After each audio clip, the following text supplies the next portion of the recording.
with clay and with water, with the dead, with rice fields, with living hands, a man is made. It doesn't take much, it just takes will.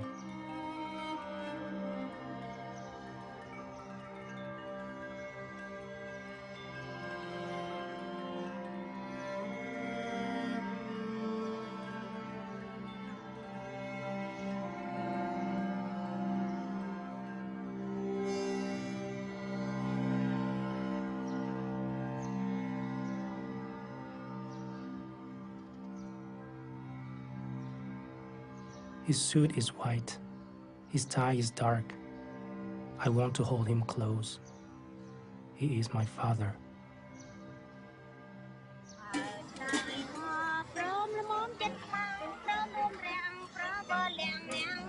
I remember the old days in Phnom Penh, the great gatherings at our house. I remember laughter and singing, the smell of caramel, fish, spices, and mango. We danced, we chatted with aunts and uncles. Cousins brought fruit, guavas and jackfruit.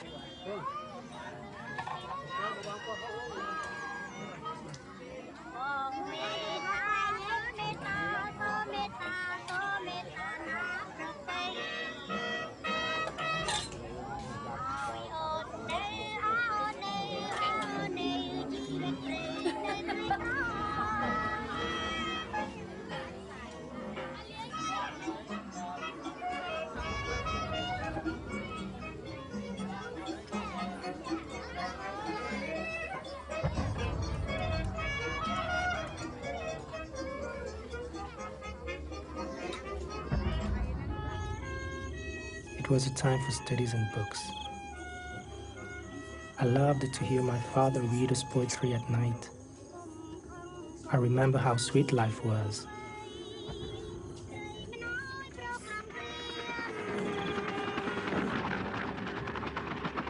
Then came the war.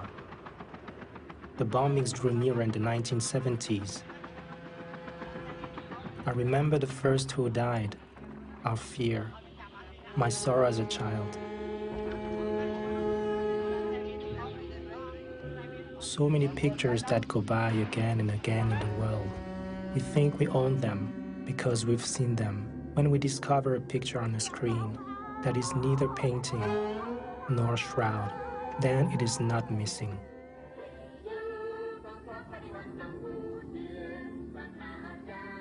Phnom Penh was surrounded by the Khmer Rouge, who'd come to end injustice and exploitation. They entered the capital on April 17, 1975. There were no cries of joy, only silent expectancy. I was there. I remember the look in the eyes of the young soldiers, as if we had not been there. They had their orders. Never touch the enemy by the hand. The enemy, that's me. I am 13. The central bank blows up with all its money. There is no turning back. The city is impure. The city is corrupt. It is emptied within hours. 2 million people are thrown onto the roads. They leave behind their homes, their loved ones, their memories. In fact, the former world. Long live the glorious April 17th, a day overflowing with joy. The revolution is pure. It wants nothing of people. Now Phnom Penh can be filmed, like in the prophecy of Putumnie. Houses with no occupants, streets with no pedestrians, stairs that no one will climb, flowing rivers of blood.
Very soon, we were separated. We headed into the country in the middle of dry season. We are hungry and thirsty. We go from hand to hand like animals in cattle cars, then wagons. Phnom Penh's deportation is a missing picture.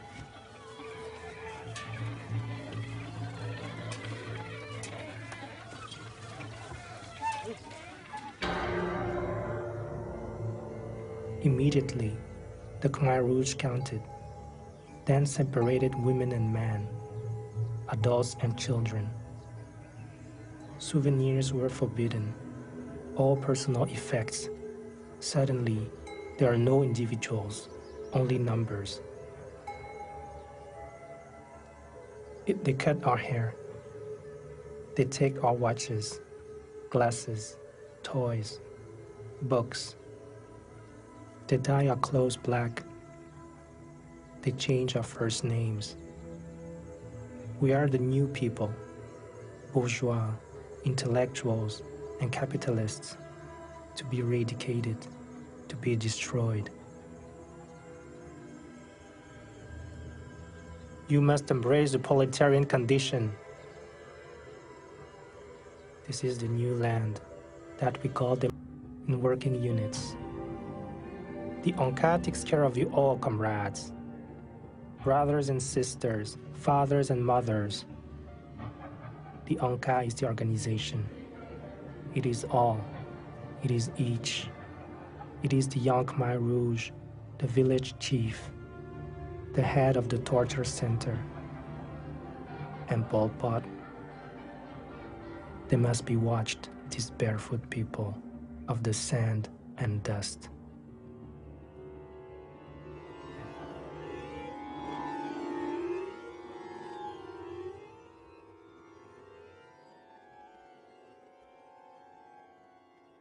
Soon, there will be no more faces, no more friends, no more love, no more father and mother.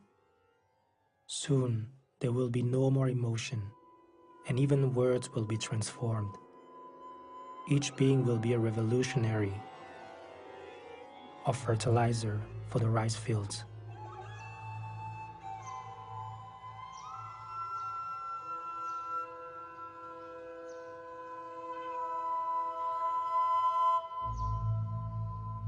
To hang on, you must hide within yourself a strength, a leap forward, an extraordinary, grandiose leap forward. Be determined to work in the rice fields. Don't count on the heavens. These slogans have not left me. I sometimes hear them still.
Former society thought only of feasting.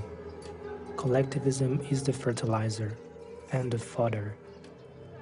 From now on, a saucepan is individualistic. It is forbidden to possess one. So we share everything. Our only belonging is our spoon.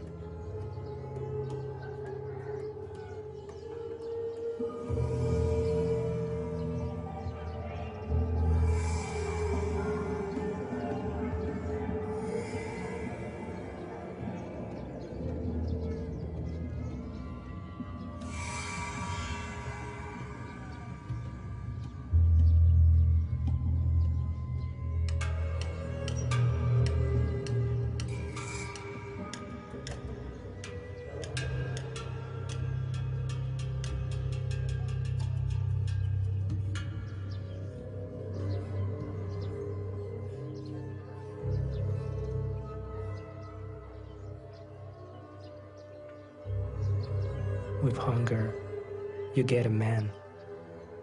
You get them all, living or dead. As for the sick, or those who do not obey, they are not fed, or only get half rations. Hunger, it's for us. Hunger, it's a weapon. The new people are a parasitic plant.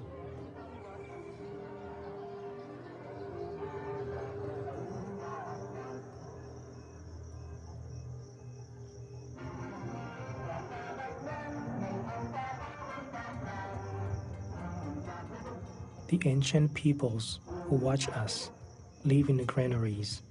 They are never hungry. To eradicate is first to destroy. In Phnom Penh, there is a people to wipe out. It all starts with purity and ends with hate.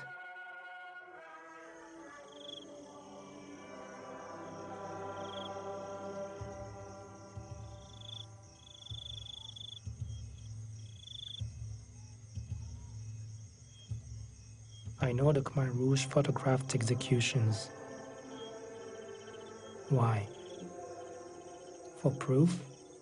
To complete a report? What man having photographed this scene would not want it to go missing? I look for this picture. If at last I should find it, I could not show it, of course. And anyway, what would the picture of a dead man reveal? I prefer this anonymous young woman, our fatherland, sublime blood of workers and peasants, sublime blood of men and of women, our revolutionary fighters, blood turned to implacable hatred and resolved fighting. You freed us from slavery. Yet, one does not film with impunity. I look at these child laborers, their hands, their faces, their weary bodies. This young avant-garde works toward its own destruction.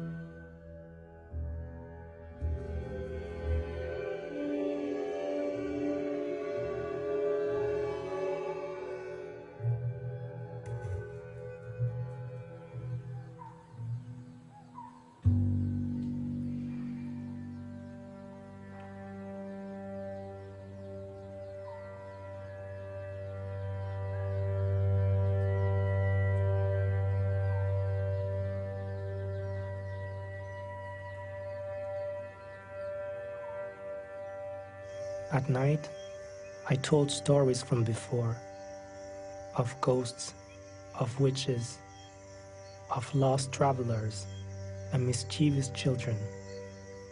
So they put me in the kitchen, where we ate well.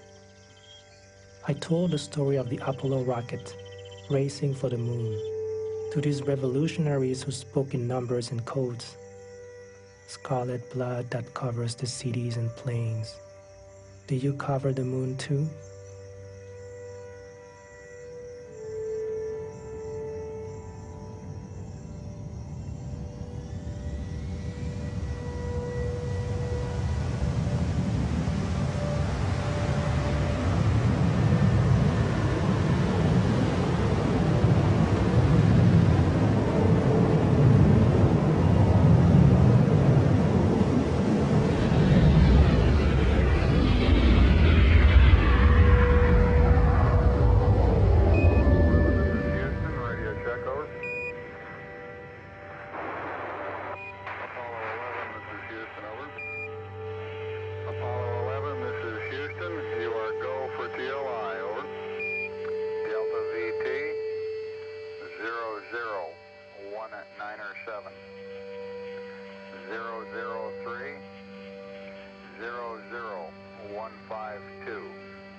I dreamt of walking on it, like Neil Armstrong, light-footed and childlike. One small step for man, one giant leap for mankind. Four forward, drift into the right a little. Good. Okay. Contact light. Okay, engine stop. We copy you down, Eagle. It's very fine. Now, step off the lamb now. That's one small step for man, one giant leap for mankind. But who are these people? Asked a comrade. These people who walk on the moon. They are Americans. I saw the pictures back then. Americans? You're lying. That's impossible. The storyteller confesses. The storyteller is killed. The great leap for mankind is not to be.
I remember the great flood of 1978.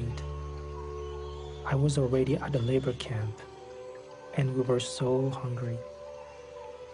Then a huge bale of rice straw washed up on the riverbank. We even found eggs, so we ate.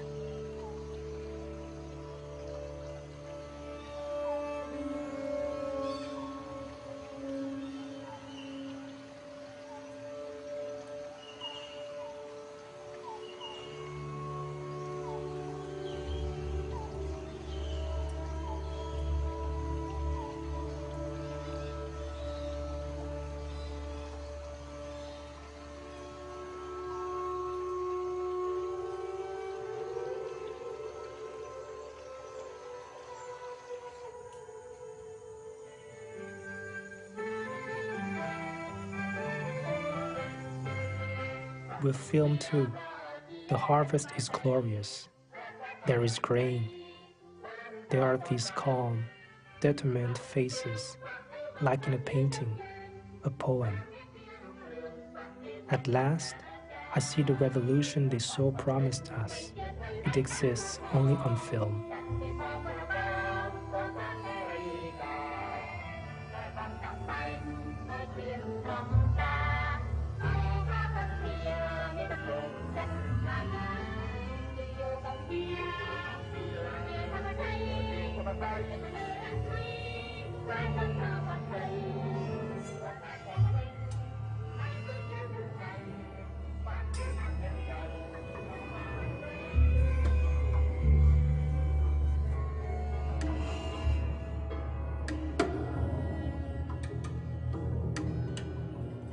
These sacks of rice were not for us. Were they reserved for our leaders, or shipped abroad since they are marked in Arabic numerals? Or were they film props, full of sand? Our every move was scrutinized, our every breath, and even our silence. But the Great Famine escaped Khmer Rouge leaders.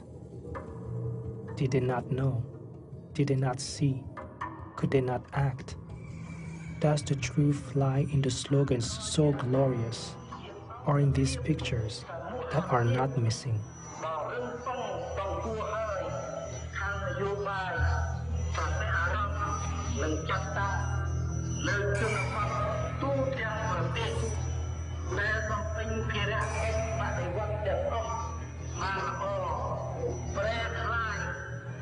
This is what Pol Pot has to say. Currently, our cooperatives are well-established units, politically and in spirit, capable of accomplishing all of the UNCA's directives. Throughout the land, they have fulfilled their revolutionary duties well. They have transformed our sad, dry regions of former times, poor and without drinking water.